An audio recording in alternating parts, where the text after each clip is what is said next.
보겠습니까? 마태복음 10장 24절로 28절 말씀, 그리고 29절로 33절 말씀, 이렇게 33절까지인데요. 두 부분으로 나눠서 24절로 28절 말씀. 오래간만에 우리 임정희 씨가 한번 좀 읽어주실까요? 24절로 28절. 제자가 그 선생보다 또는 종이 그 상전보다 듣지 못하나니 제자가 그 선생 같고 종이 그 상전 같으면 축하보다 집주인을 바알세불이라 하였거든 하물며 그 집 사람들이라. 그런즉 그들을 두려워하지 말라. 감추인 것이 드러나지 않을 것이 없고 숨은 것이 알려지지 않을 것이 없느니라. 제가 너희에게 어두운 데서 이르는 것을 광명한 데서 말하며 너희가 귓속 말로 듣는 것을 집 위에서 전파하라. 몸은 죽여도 영혼은 능히 죽이지 못하는 자들을 두려워하지 말고 모든 몸과 영혼을 능히 지옥에 멸할 수 있는 이를 두려워하라. 네. 24절로 28절까지 먼저 전반부 읽었습니다. 계속해서 우리가 마태복음을 중심으로 복음서를 좀 살펴보고 있습니다. 구약은 차지하고 신약을 보더라도 복음서와 또 묵시록이 있죠. 그 외에 상당수가 몇 프로인지 퍼센트는 따져보지 않았는데 상당수가 서신서인 걸 알고 계시죠? 편지란 얘기예요. 그러면 우리가 성경을 이해하는 데 있어서 복음서와 그다음에 서신서와 또 묵시록, 계시록 이렇게 크게 한두 가지 볼 수가 있습니다. 서신서라는 것은 주고받은 편지라는 소리죠. 뭐 메모일 수도 있고요, 긴 메모일 수도 있고. 우리가 이제 이렇게 지금은 서로 얼굴을 보고 대면하고 이렇게 의사소통을 하니까 큰 오해 없이, 그런데도 오해가 있긴 합니다. 네. 그러나 큰 오해 없이 서로를 이렇게 의사소통이 되죠. 근데 뭐 저와 임종희 씨가 이렇게 쪽지를 주고받았다고 해봅시다. 근데 우리가 다 없어진 이후에 100년쯤 지나면 그렇게 되지 않겠어요? 100년쯤 지나서 저와 주고받은 쪽지가 발견이 됐어요. 뭐라고 발견이 됐냐면 여기 두 글자가 딱 써있다고 칩시다. 안녕, 이렇게 써있었어요. 제가 보냈는지 임종희 씨가 나한테 보냈는지 그건 뭐 모른다고 치고, 발견된 쪽지에 100년 후에 안녕 이렇게 써있었어요. 그러면 그 100년 후에 그걸 보는 사람은 어떤 생각을 할 수 있을까요? 그죠? 안녕. 첫째는 반갑다는 안녕. 그죠? 또 한 가지는 헤어질 때 하는 안녕. 그것뿐이겠어요? 몇 가지 더 있겠죠? 네. 갑자기 예를 들기가 좀 그런데. 그래서, 어떤 사람은 그거를 반갑다는 안녕으로 받아들일 수도 있을 거고, 어떤 사람은 이제 헤어짐에서 이제는 안녕으로 받아들일 수도 있지 않겠느냐. 그 얘기를 하는 거예요. 왜 이 얘기를 하냐면, 성경도 당시에 고린도, 바울과 갈라디아, 이런 주고받았던 것들이 이제 정경으로 선택이 되어서 성경으로 우리가 인정을 하는 것인데, 거기 나왔던 내용들이 지금 극단적인 예일 수는 있지만 안녕이라는 것과 상당히 다를 바 없다. 그러면 어떻게 이 안녕을 이해할 것인가 하는 것은 전후의 역사적인 배경과 또는 또 다른 서신의 연관성과 이렇게 했을 때 어떤 것이 가장 옳은 것일까를 이제 유추하게 되는 것이죠. 우리가 성경을 무조건 그냥 글자만 읽는 것이 능사가 아니라 성경을 읽을 때도 이것이 과연 어떤 의미에서 어떻게 기록이 되었는가 하는 것들을 연구하는 학자들이 있어요. 그 수많은 학자들이 상당수의 어떤 대다수의 공통사항들을 이제 가지고 우리가 볼 수가 있는 거죠. 물론 설교의 기능은 여러 가지가 있겠습니다만은 보다 더 성경의 내용을 왜 무엇 때문에 언제 이렇게 전달을 했고 전달한 자의 의도가 무엇이다 라는 것을 보다 좀 분명하게 밝힐 수 있는 것이 제가 보기에는 설교의 어떤 또 다른 가치가 아닐까 그런 생각을 하게 됩니다.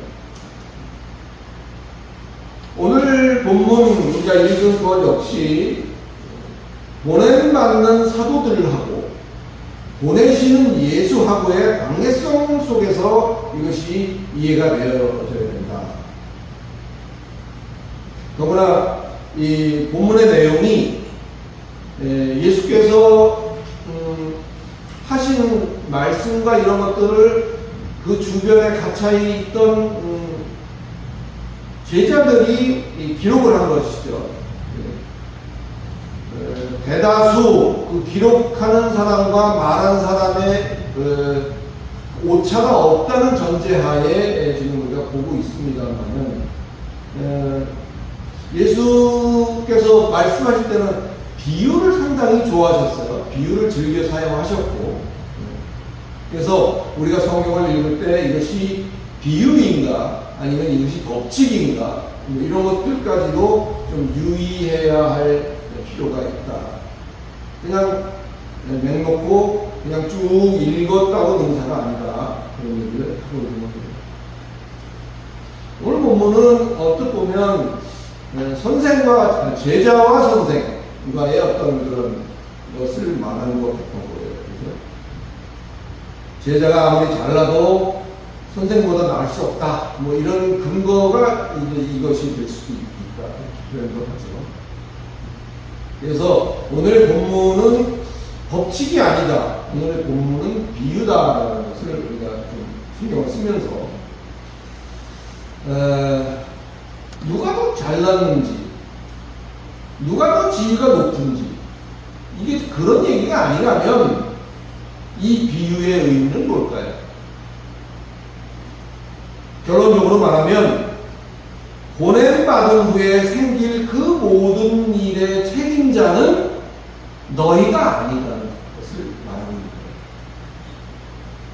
보냄을 받은 이후에 발생하는 모든 일을 책임지는 책임자가 너희가 아니다. 이것을 인식시키려는데 예수께서 이 말을 이것을 기록한 의미가 있는 것이다. 기억하십시오, 여러분. 우리 신앙생활에서의 최고 책임자는 우리가 아니라는 사실, 따로 있다는 것을 우리는 기억해요. 우리가 사도들이 걱정하고 고민해서 성패가 정해지는 것이 아니라는 것입니다. 다시 말해서 우리의 삶도 우리가 어떻게 하려고 노력하고 우리가 잘해야만 돌아가는 것이 아니라는 사실을 우리가 놓쳐서는 안 될 것입니다.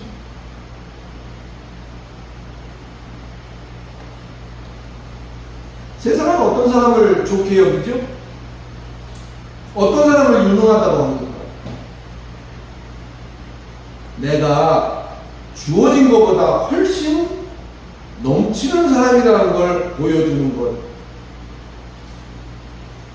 그것이 실력발이고 그런 사람을 능력 있다고 인정하는 것이 세상에 있지 않는다.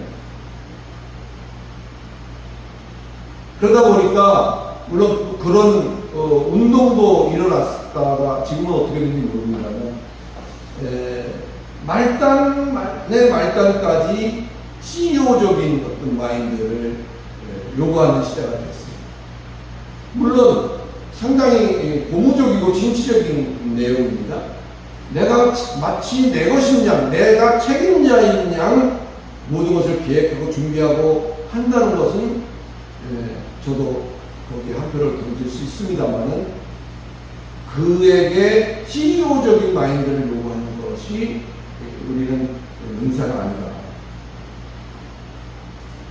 그러나 성경은 결코 그런 것을 요구하고 있지 않다는 것을 우리는 보아야 합니다. 각자의 위치에서 자기의 맡은 바를 잘 감당하는 것, 이것이 신앙이라는 사실을 깨달을 수 있기를 예수 그리스도의 이름으로 축원합니다. 자기에게 주어진 일을 최선을 다해서 완벽하게 감당하는 것, 그것이 신앙입니다. 자기 맡은 것을 다 했는데, 자기에게 맡겨진 일을 다 했는데도 좋은 성과가 없다면 실망은 되겠죠. 그러나 그 나머지, 그 윗선이 하기로 한 일은 그대로 잘 되어질 것이라고 신뢰하고 기다리는 것, 그것이 믿음의 또 다른 층계일 수 있다는 것입니다. 이해가십니까? 윗선의 일까지 나서서 자기가 해낸다고 하는 것은 윗선에 대한 불신의 행동으로 보여질 수 있습니다. 모든 짐을 자기가 가지고 자기가 하나님 양 온통 오만 고민과 오만 고생을 사서 하는, 그걸 뭐라고 한다고요? 10장에서 우리가 한번 얘기한 적이 있습니다. 목자 없는 양같이 유기하고 방황하는 것, 이것이 그것과 상통하는 일이라는 것을 여러분 생각이 나시나요? 결국 오늘 본문은 너희들이 쓸데없이 그런데 고민하고 걱정하고 낙심하지 말라. 집주인인 나를 보고도 똥파리 왕이라고 할 지경인데, 바알세불이라는 말이 똥파리 왕이라는 뜻이에요. 집주인인 나를 대고도 그렇게 똥파리 왕 할 정도인데 너희들은 뭐 말할 게 있겠느냐. 그러나 26절 볼까요? 그런즉 그들을 두려워하지 말라. 감추인 것이 드러나지 않을 것이 없고 숨은 것이 알려지지 않을 것이 없느니라. 두려워하지 말라. 왜? 그것이 아니라는 것이 곧 만천하에 드러날 때가 올 것이기 때문이다. 할렐루야. 오직 너희가 할 일은 뭐다? 27절. 내가 너희에게 어두운 데서 이르는 것을 광명한 데서 말하며 너희가 귓속말로 듣는 것을 집 위에서 전파하라. 오직 그들은 두려워하지 말고 너희들은 오직 너희가 할 것은 뭐냐? 전파하라. 전파하라 그러면 10장에서 전파하라 그러면 뭐였죠? 7절에 나오는 오직 천국이 오직 천국이 가까웠다. 할렐루야. 하나님 여러분, 이 말씀 역시 오늘 우리를 향한 당부의 말씀으로 받으시기를 축원합니다. 몸은 몸일 뿐입니다. 그게 우리의 전부가 아니기 때문에 몸을 벗게 되면 영원한 생명을 입게 된다는 것이라는 것을 믿으시기를 축원합니다. 그러므로 정작 우리가 봐야 할 것은 우리의 몸과 혼과 영까지 주관하시는 그 하나님이 이 땅에서 우리에게 부여하신 역할을 어떻게 감당하는지 잘 감당해 나가는 것임을 깊이 우리가 인식을 하십니다.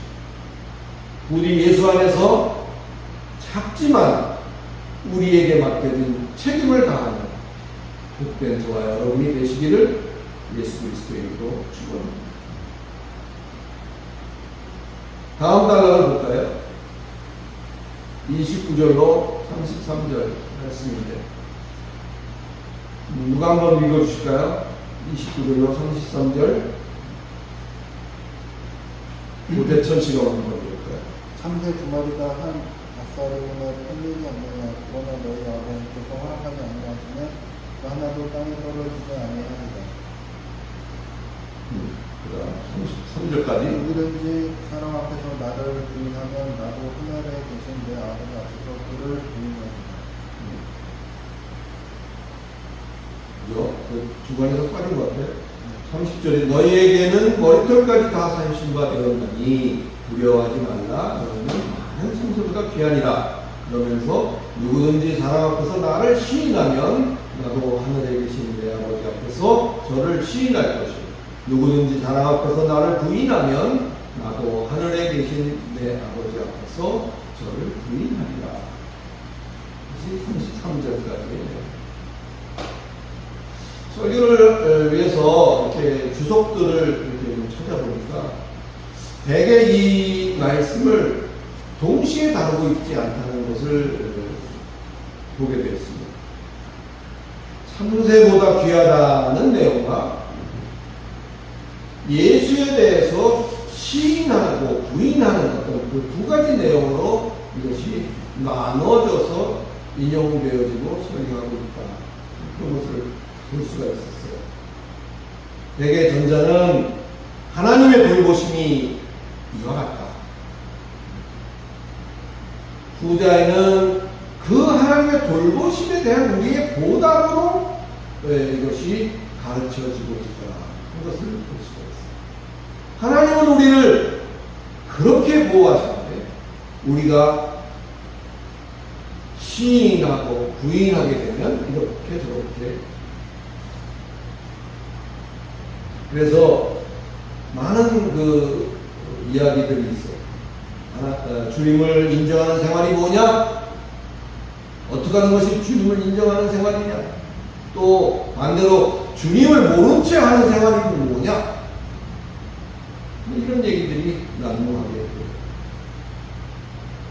이런 양상을 보이는 가장 큰 이유가 뭘까요? 줄기를 놓치고 있기 때문이 아닙니다. 10장은 우리가 파송장이라고 했어요. 그죠? 파송장. 10장에 들어가서 살피면서 파송장. 보내는 예수의 보냄받는 사도를 향한 당부와 격려. 이것이 10장의 내용입니다. 또 이 내용은 어떻게 보면 편지 속에, 쪽지 속의 안녕과 같이 그 내용이 어떠한 내용으로 제한되어져야 한다는 사실을 우리에게 가르쳐 줍니다. 먼저 29절, 30절에서 무슨 얘기를 하고 있죠? 참새의 시가를 말하고 있어요. 뭐 아사리온이 얼마, 지금으로 한 사람은 얼마인가? 네이버에 검색해보면 다 나옵니다. 그런 얘기를 할 필요는 없을 것 같아요. 그렇게 큰 돈은 아니다라는 사실을 말하고 있는 것인데, 참새의 시가를 말함으로써 참새라는 것이 얼마나 흔해 빠진 건가를 통해서 그런 참새 한 마리까지도 일일이 관리하시는 그 마당에서 오늘 이토록 막중한 임무를 띠고 가는 너희 제자, 아니 사도들 정도야 오죽하겠냐. 참새도 그렇게 일일이, 그러니 전혀 두려워하지 않아도 된다, 그 말을 하고 있는 거죠.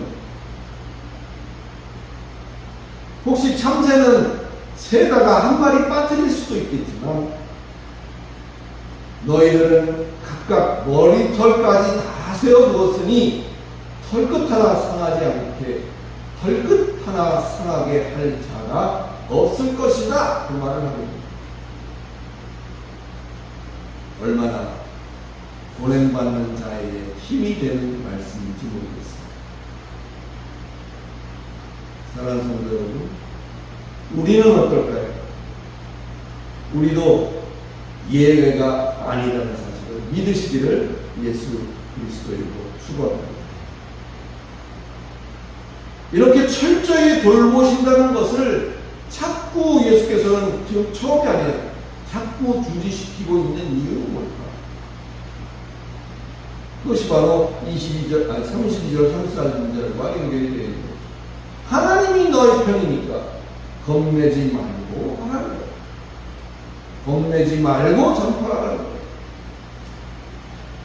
결코 하나님의 돌보심에 대한 우리의 보답, 하나님의 돌보심에 대한 우리의 전제 조건이 아니라는 사실을 제가 깨닫게 되기를 바랍니다.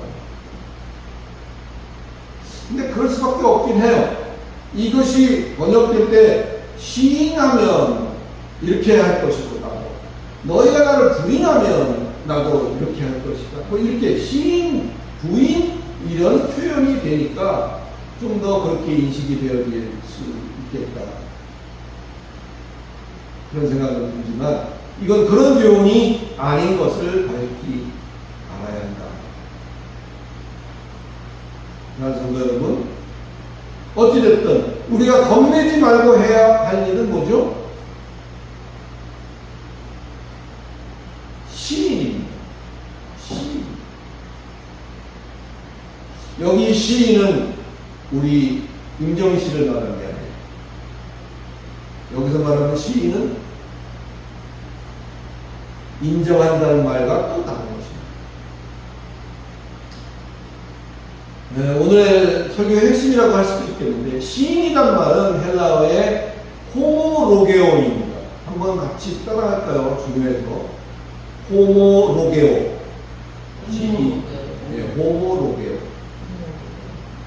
딴 건 다 잊어버려도 요거 하나만 기억하세요. 호모로게오. 호모로게오.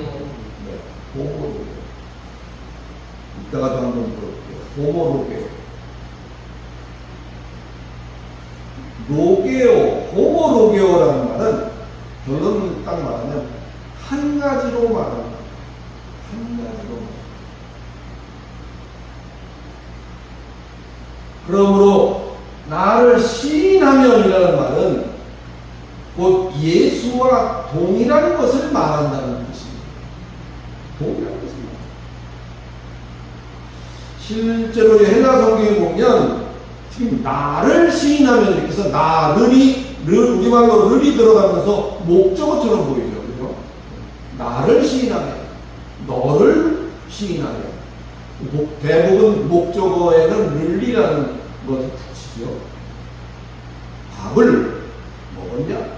목적어가 밥이죠. 나를 시인하면 이라고 하니까 그 목적어가 나인 것 같아요. 예수인 것 같아요. 그런데 여기에 쓰인 전치사는 미안하지만 영어의 in입니다. in. 뭐뭐 안에서. in. 그래서 헬라어에는 moe라고 되어 있어요. moe라는 것이 나를이라는 거거든요. 영어의 me. in me. 내 안에서 같은 말. 할렐루야. 이해가십니까? 내 안에서 나와 똑같은 말을 하면 그게 시인합니다. 그러면 아버지 앞에서 내가 어떻게 해요? 나도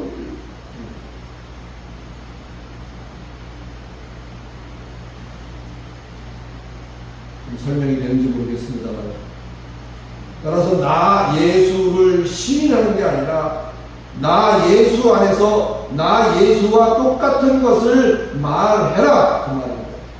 그것이 시인이에요. 예수가 아 했으면 나도 아. 그 말을 동일하게 합니다. 총을 들이대고 어떻게 할까요? 선택해라. 예수를 시인할래? 예수를 부인할래? 뭐 이런 스토리하고 좀 다른 것이다. 이해되셨나요? 나를 시인한다.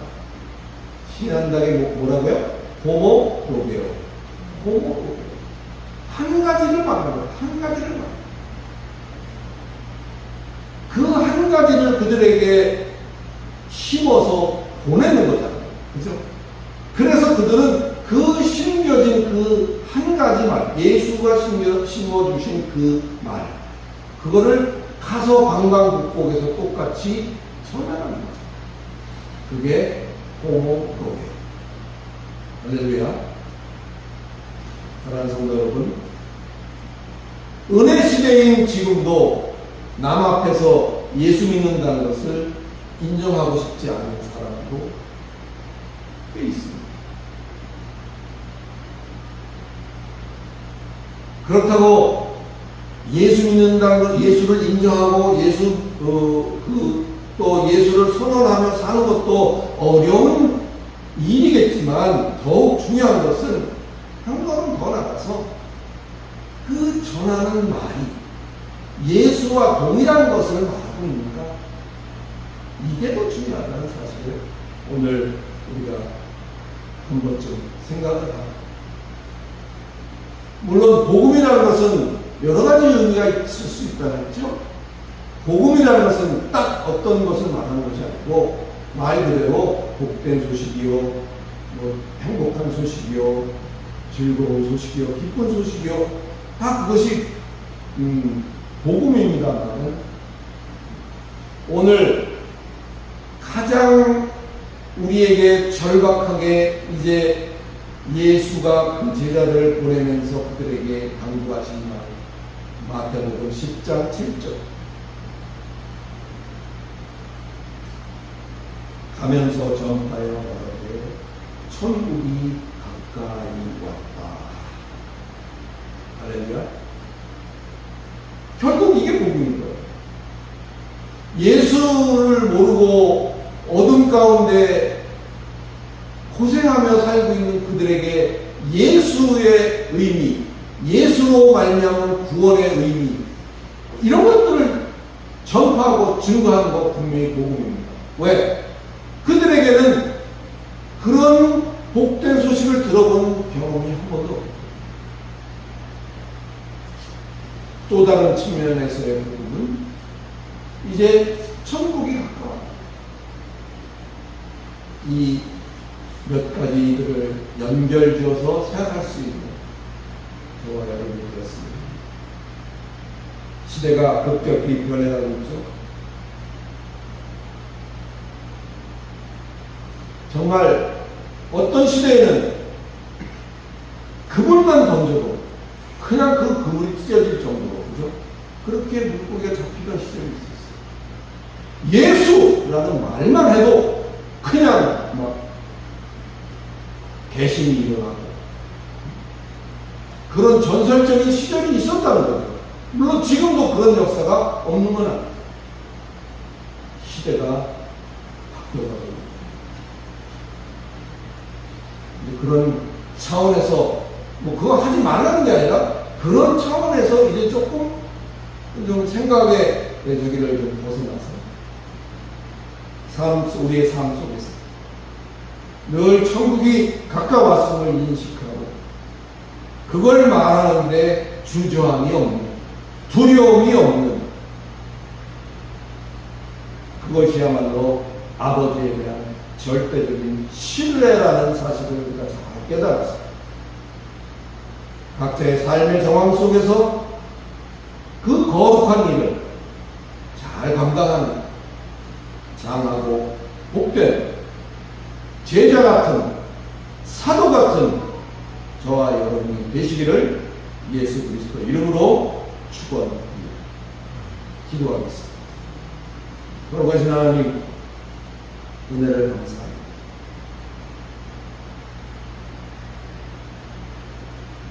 참으로 예수께서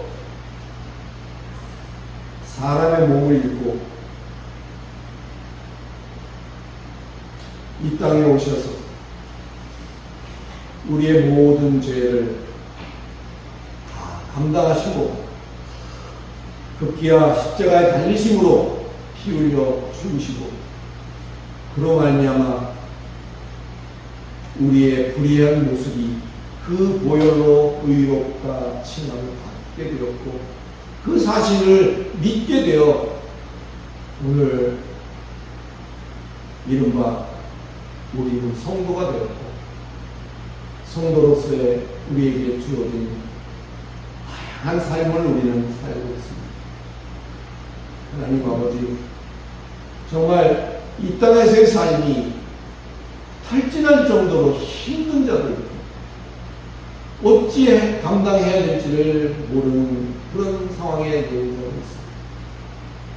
오늘 부디 이와 같은 말씀이 저들에게 생수가 되게 하여 주시고 그 메마른 땅에 정말 단비와 같이 잦아들게 하셔서 새 힘을 얻게 하시고 이제 그로 말미암아 또 한 주간 새로운 힘으로 소망으로 열정으로 일어서 나아갈 수 있도록 하나님 우리를 주장하시고 인도해 주시옵소서.